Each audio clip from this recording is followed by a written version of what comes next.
silipin naman natin ang naganap na handshake workshop o yung approach ng cooking ng mga Koreans. Kamakailan lang nahandog ng Korean Cultural Center. Let's all watch this. Hindi na bago sa Pilipinas ang Korean culture.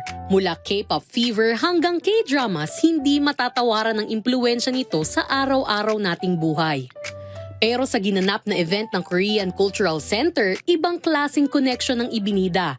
Isang ugnayang pinatitibay hindi sa salita, kundi sa sarap.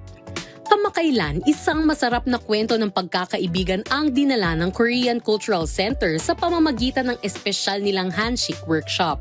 Isang interactive program ito na layong palawakin pa ang appreciation ng mga Pilipino sa handshake, ang authentic Korean cuisine.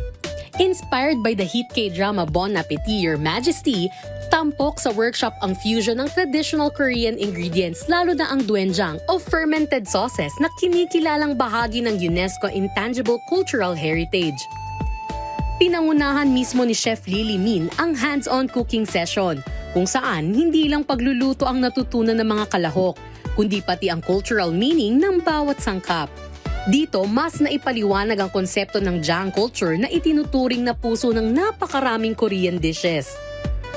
Sa pamamagitan ng handshake workshop, mas lalo pang tumitibay ang Korea-Philippines friendship hindi lang sa kultura at sining, kundi pati sa lasa at tradisyon na patuloy na ibinabahagi sa isa't isa. At sa bawat pagkaing pinagsasaluhan, malinaw na makikita, ang kultura hindi nagbabago kundi mas lumalago. Kaya tuloy lang sa pagtuklas, pagtikim at pag-appreciate dahil dito nagsisimula ang mas malalim na koneksyon ng bawat kultura at rehiyon.